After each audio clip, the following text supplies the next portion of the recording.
Hey, welcome back. Steve here, and today I'm talking with JP Guilbault, the CEO of Navigate360. We're talking safety solutions for schools and other organizations. So much to learn today. You're going to get a lot out of this episode. By the way, before you go, it would be so cool if you could give the podcast a 5-star rating or a positive review, or both. Could you do that for me? One of the ways you can do that is go to my website, stephenmiletto.com/reviews, and you could go in there and leave a review, or you could go to the podcast app that you're listening to me on. And like if you're on Apple, you just go where the podcast art is and go down towards the bottom. You'll go through different episodes and then suddenly right there it is. And that's the place where you can leave us a 5-star review. And as well as you could go in there and write a positive review. Could you do that for me? That would be so awesome. Thanks so much. Enjoy the show. It's the Education Podcast, your favorite show, with lots of groovy guests and they share what they know. So crank it up to 10 and let your neighbors know that here's another show with Dr. Steve Miletto. Teaching, learning, leading K12. Teaching, learning, leading K12. Teaching, learning, leading K12. With Dr. Steve Miletto. Over the last 3 decades, JP Guilbault has used data, technology, and modern solutions to protect and advance causes for vulnerable and underserved communities. These efforts across schools, faith-based organizations, and nonprofits have given JP the experience and perspective needed to address his most important mission, creating safe spaces that save lives. As Chief Executive Officer and father of 5, JP leads with an unwavering belief in this simple truth. Every child should be able to experience each school day without fear. His passionate team includes safety and education leaders, data scientists and analysts, dedicated customer experience professionals, and others who ensure K-12 schools and the communities that support them have the expertise needed to build safe and supportive learning environments for students, teachers, and staff.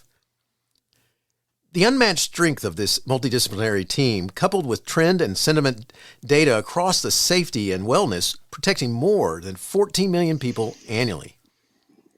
As the premier provider of safety solutions for schools, leading to enhanced student well-being, Navigate360's programs and solutions work in close concert with each other to flag concerning at-risk behavior so that when seconds matter, steps to prevent or mitigate violent incidents can be implemented.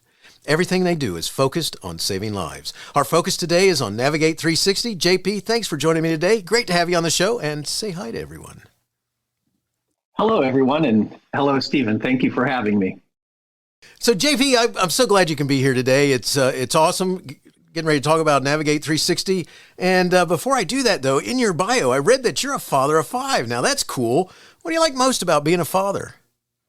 I am a father of 5, Stephen, and I think what I like most about it is just watching the evolution of how kids go from being kids and the things they take in terms of great appreciation that sometimes we as adults always lose sight of. I remember, one of my sons taking a bite of an apple and, the smile that erupted from his face and the crunch and another one of my kids that I had to take out and see the moon every night before he went to bed. Otherwise, it was trauma in the bed that we couldn't get him to sleep. So, I love watching kids grow and not only that, being a father and being parents, it's important that I think about building their self-esteem and building their confidence in themselves through nurturing and love and coaching and counseling. That's what I love most about them and the time we get to share with them. That's so awesome, because that is you just hit the nail on the head. I mean, it's one of the things I love is that it's really unpredictable sometimes what things will be said or done, and and so you kind of go with the flow, or your life's going to be very stressful if you don't.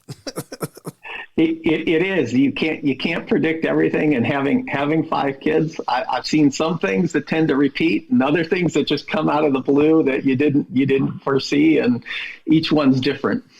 Nice. I love that, because I have 2 sons, and I'm not sure I could have made it beyond too. All right. So all the power to you, man. That's so cool. So, as a father myself, one of the things that is almost always on my mind is whether my child's safe or not. And, my kids aren't in, it's funny.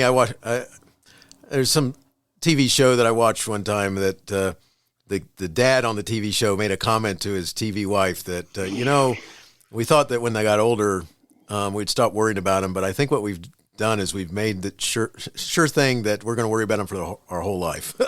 And I think they're right.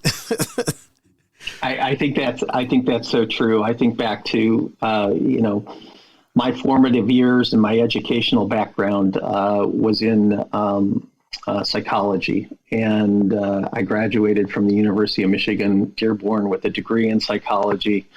I worked in a trauma center outside of Detroit. So I've seen, the full spectrum of everything that is good about human behavior and building strong, healthy minds and character that lead to good behaviors and outcomes for people. And I've seen, tragedy and accidents and trauma in that time that I spent in working in a hospital. And I think what it did for me in that realm is understand how important preparedness is, how important planning and readiness and what if scenarios go through your mind is as a father. I do walk through life with an element of always thinking ahead to what's the next potential thing that could come at us, whether it's me as a person or us as a company or us as a family. The things we can do to be prepared and be ready for actually enable us to move and meet kind of periods of challenge in a positive way. So I agree with you. I worry all the time about our kids, and I will say I remember the time when they first got the keys to the car. Oh, those were the moments that you were really worried as a parent. Most definitely. That's like, what am I doing? Yeah. Yes, it's just a side note. What's even funnier about it is that I know that my parents had no clue. Once I had the car and I had my own car and I took off and I went different places, they had no clue where I was driving, what time I was driving, or where I was. And so payback is interesting. It is. It is. Payback is interesting. Nice. So let's talk about, let's shift gears and let's talk about Navigate360. So what's its purpose? I mean, why does it exist? I think straightforward. You said this in the opening. We exist to save lives and create safe spaces where everybody can grow and thrive. It's rooted in kind of what we do and how we think about things. I go back, the company's got 3 decades of experience in school safety. Often, and the way I've seen it in the market is safety has been one of, prepare, manage the incident, and survive. And what I wanted to kind of do and think differently about is not just those elements, because the ability to prepare, practice, and survive an incident is critically important. Things do happen in this world. But I wanted to bring an element of prevention first to our schools and to our kids, and to think about how we can enable schools to be a positive experience. And they are positive experiences, but we want to enhance those positive experiences. And we want to prevent really the despair, the hopelessness, the suicide, the violence that can occur in a school. We want to take that out and really have a world where every kid can approach their school day with optimism, with confidence, and with excitement to grow and learn. Awesome. And so with that question, I got to ask right along with it, because I've read some things about the creation of the company and so forth, and it's changed from as it's grown and evolved. And one of the things that I was just wondering, I mean, what made it the path to follow? I mean, where'd that Navigate360? I mean, what made it say to you, this is what I got to do? Well, I'm in my mid 50s. And as I said, I was a graduate of the University of Michigan Dearborn with a degree in psychology, and I wanted to become an educator.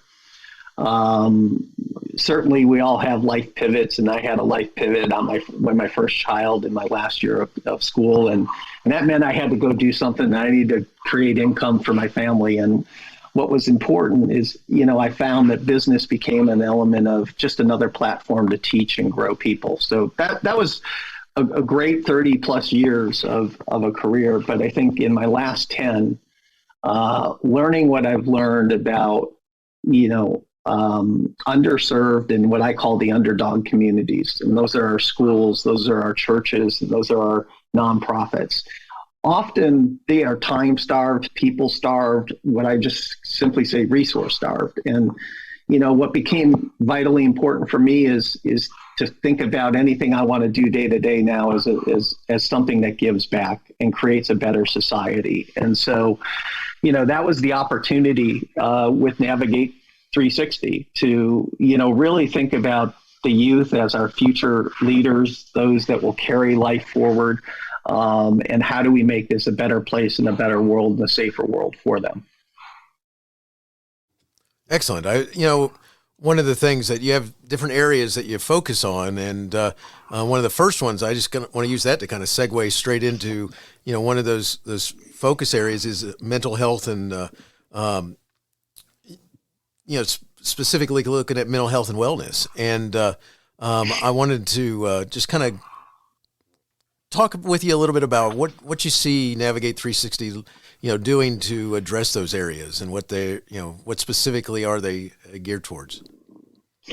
Yeah, I think the important thing, and when I talk to educators and I talk to counselors and look at the data, we know that depression, stress, anxiety are all obstacles that get in the way of learning. And we're realizing that at the core, kind of your psychological, your physical safety and security are really important if you're going to maximize your potential to learn. And that goes back to when I look at every active shooter incident that's occurred. Like, sure, we want to teach people to survive those and prevent those things from happening, but if we can get all the way back to the root of how the mind is developing, how the core skills of character are developing, that's the opportunity. And there's 50 million students in our schools, and I think for the most part, 85% are doing well. And schools are setting a practice of explicit behavioral expectations. They're setting a practice of safe behaviors, and now starting to teach character education and life skills. And so what we wanted to do is be part of that and help shape that curriculum and make it easier for educators to deliver it, and also make it easier to identify and help kids, that 15% or 20% that sometimes steer off the pathway to wellness and into a pathway of potential violence or harm, and helping those kids see those kids earlier and help them address the issues that they're having. And that's what steered us into the mental health and character education development programs that we have here today. Gotcha. Thank you. And, one of the things that, you're talking to someone who, in my career, I'm a former high school principal and went to places to try and fix things that I was hired to specifically address those type different things that were going on in the school at the time to get them on the right path. And unfortunately, in my first school, I experienced having 1 week apart from each other, 2 students take their lives. And they were 2 people who law enforcement pretty much felt like the second one, because she copycatted the first one. Yeah. And because they didn't know each other, weren't in the same groups or anything. And, one of the things that you focus on is you get into suicide awareness and prevention. And, one of the things I always remember about the funeral of the one student, the one who followed it up, the first event, was that when at her funeral, they were playing her favorite songs and reading from her journal and stuff that she wrote about. And it was pretty amazing because I was standing there with a social worker who was like, "Are you listening to these words?" And no one seemed to catch this no one caught it when she was in this world, because everything was about going away. Yeah, I think that's I think that's right. I think there is a spiral of hopelessness or despair that starts out minor and gets repeated through that pathway down. And it's so easy to move into suicidal ideation for kids and for adults. And I think it's, the training and awareness is incredibly important. It's something that we bring to schools, to educators, to counselors, and even to kids, to help them be aware and to recognize the signs, and not only just recognize the signs, but know what to do, telling a trusted adult and having trusted adults know what to do to intervene.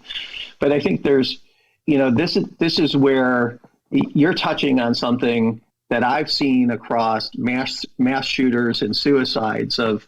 There are data points that are very, very hard to see, yet they are out there in kind of siloed, acute areas. And when you can start to associate them, like music and words and journal writing and online media, any one discrete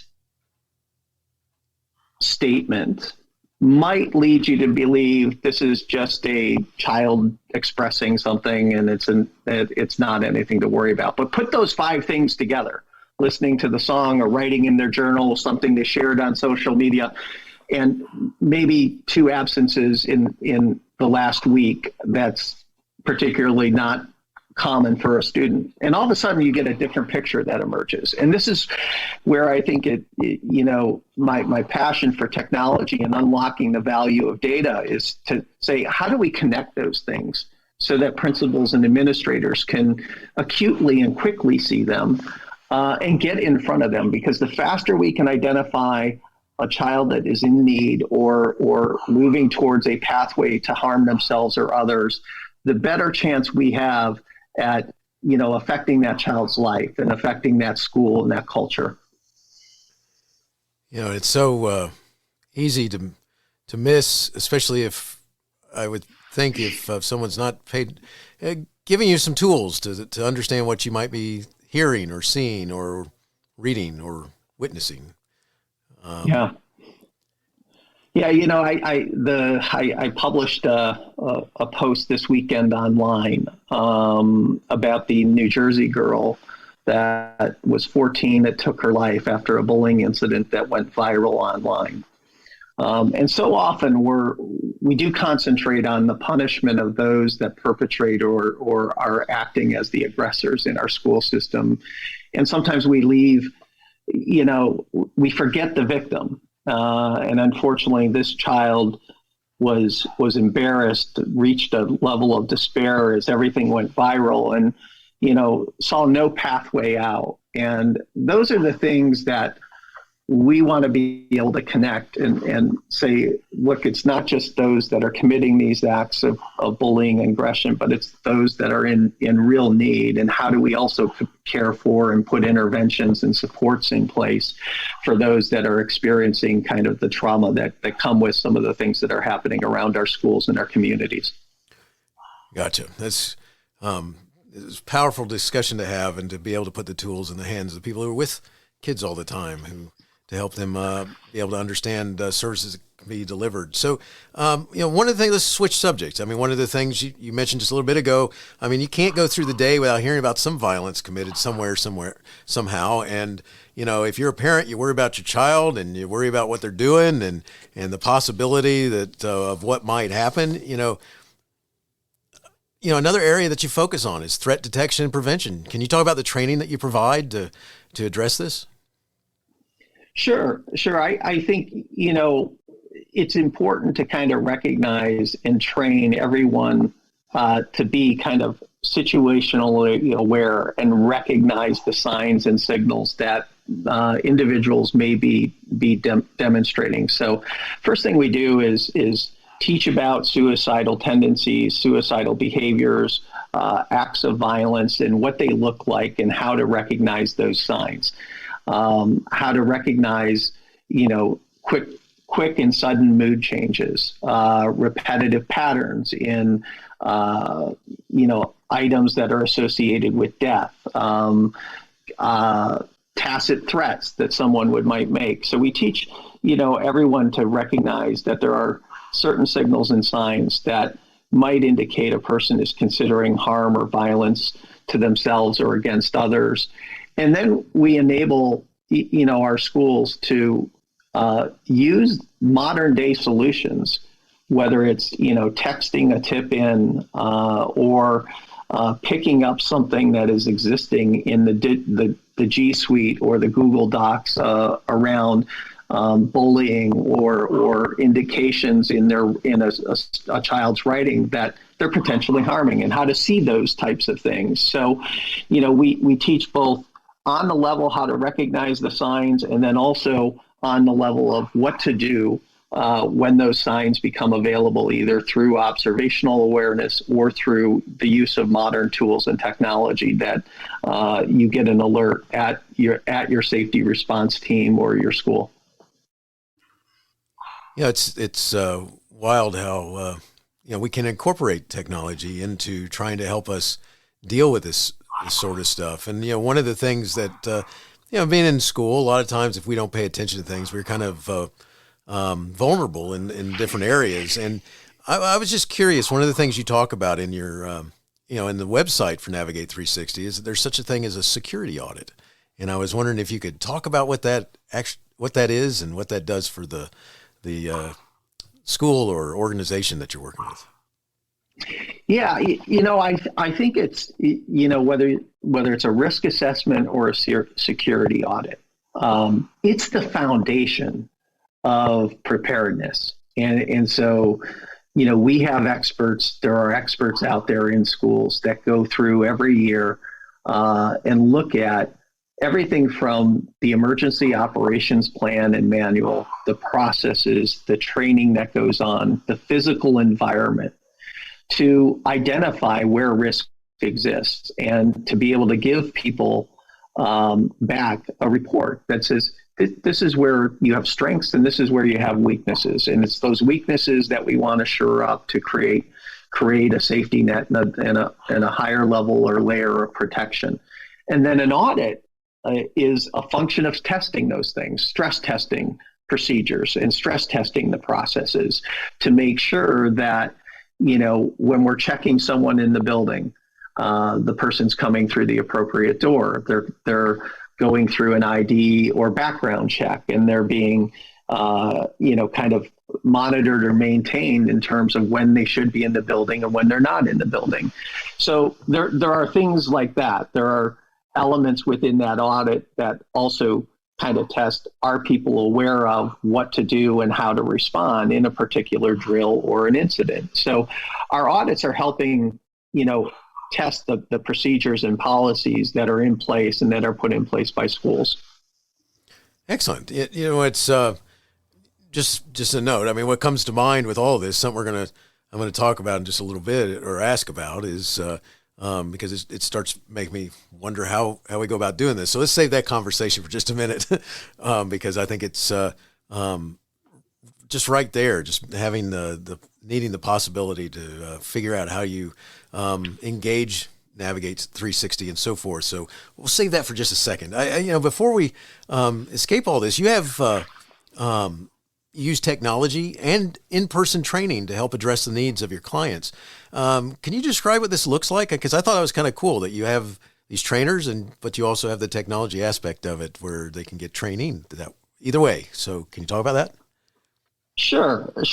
I think number one, and I always think about, incident management and these things that unfold in schools. Most often our failure points are in people and process, not in technology. And I've been a long student and a long leader of implementing technology. And one of my core beliefs is you start with the people and you start with the process.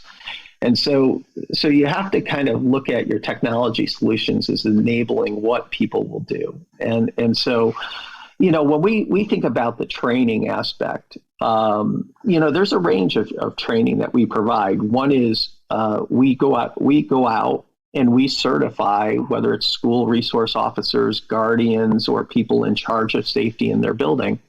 We certify them on all hazard or active shooter approaches in terms of how they're going to train their district, how they'll train the bus drivers, how they'll train the janitorial staff, how they'll train the administration and teachers. And what we like to do is make sure that training is being done and conducted in an age and trauma-informed way. And there's specialized skills that we want to make sure as the drills and the application of training and awareness goes on, that's being done. Now, we know that's hard to do for schools in large districts too.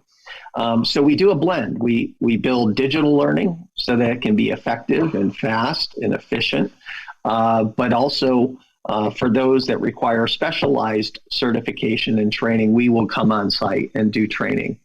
So that's one element. The other element of training really does center on, the mental health curriculum, the character education curriculum.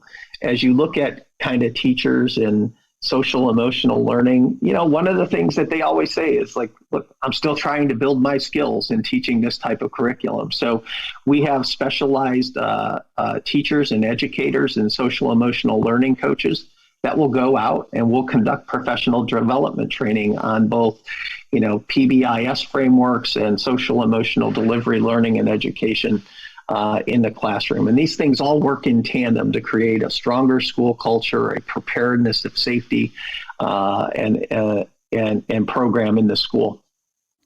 Excellent. And so that's going to walk me right into, so how does a school system, organization engage Navigate 360? I mean, how they go about getting you to say, come talk with me about what you guys do, because I'm thinking we need to do this. Yeah, I think, naturally, you can go to our website, Navigate360.com, easily contact us through the phone number or the web form. You can find me at jguilbault at Navigate360.com or at JP Guilbault on Twitter.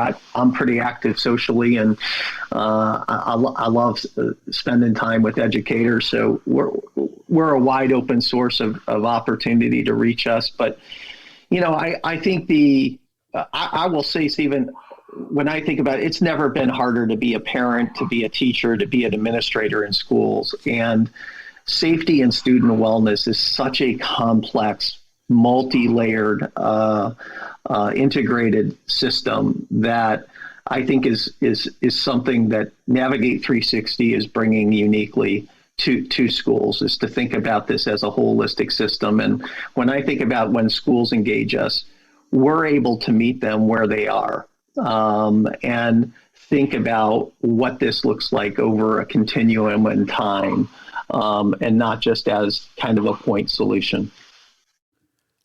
Awesome. So, we got, one of the things I'll do in my show notes is I'll make sure that I put the links to your website as well as the social media links that you mentioned. And that way it's easy for people to find. So, as we're getting ready to close, I have two last questions that I want to ask you that are just what I like to ask my guests. But before we go there, I was just wondering if you wanted to have some closing words to just say why a school system should choose to work with you guys.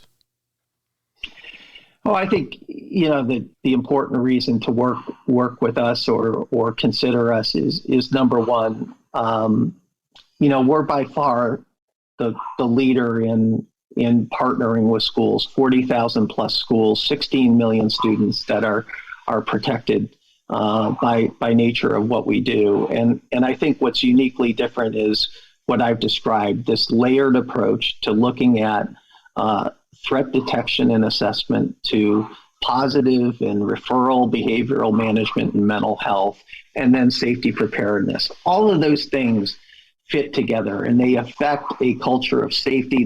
They affect your culture of school climate. And, the makeup of our team is, that of educators, law enforcement, technology and data professionals that can uniquely partner and design with school systems a solution that works for them. I always say there isn't a one-size-fits-all answer. We know every school, every child is different, and you want to design for that. Excellent. So I'll have the information on how to contact you and go to the website in my show notes, like I said. So I got two last questions for you, JP. And the last questions are like this. How do you keep going when so much is going on that you may want to quit? I reach back to I reach back to a lot of things I've learned in my psychology days, Stephen. One, I focus on my own mental health. I do the things of journaling. I make sure I highlight the positives and the incremental progress that we make each day. I think about the kids and employees that we have as team members. Those are things I think that keep me going, and I unplug digitally. So as much as I am on social media, I also have to unplug digitally. There's a lot of noise out there, but there's a lot of goodness and opportunity that we all have. And I think if we can practice healthy habits, if we foster the relationships, those things are all going to give us the spirit and the energy for taking on tough issues. Excellent. Love it. Last question. Do you have a teacher in your past who made a difference in your life? If so, who was it? And what would you say if given the chance to say thank you? It was Mr. Carl Batishil. He was my band director in 11th grade. And I wasn't the best role model in school. Let me just say that. In my high school days, I was not the absolute best role model. But I went through my own youth trouble in school, and it was Mr. Batishil that reached out to me over a summer and invited me to camp and invited me to participate in a community of music when I was struggling to feel like I was fitting in, to feel like I was accomplishing something. And that difference of him reaching out and caring to me personally, not just in the classroom or not just in the hallway, made all the difference in the world of who I became and how I went on to be successful after high school and into college and where I am today. And I would certainly say, I don't know that he ever knows how much of a difference he meant to me in my life, but I would certainly say thank you. And he's certainly a hero of mine. And I think about it, I hope all of our kids meet a Carl Batishil. That is so awesome, especially because right there, what you just said, the message there is that you just wish that every kid could have someone have that type of impact in their life, in their school with them. So good stuff. JP, it was awesome talking with you today. Thanks so much for sharing Navigate360 with us. I love the focus. I love what you guys do, and it was great talking with you today. Wishing you the best. Thank you. Thank you for your time. Hey, you have been listening to Teaching Learning Leading K12, a podcast to help you help kids achieve their dreams. Teaching Learning Leading K12 is a member of the podcast network based in Canada called Voice Ed Radio. Voice Ed Radio, your voice is right here. The opinions expressed on Teaching Learning Leading K12 are those of the guests and host. Teaching Learning Leading K12 is intended to share ideas, advice, and suggestions. Teaching Learning Leading K12 is produced for educational purposes. Hey, thanks for listening. It would be awesome if you visited my website at stephenmiletto.com and connected with me, left a review, and listened to more episodes. And by the way, you could also share it with your friends, with your family, and your colleagues. Thanks so much. You're awesome.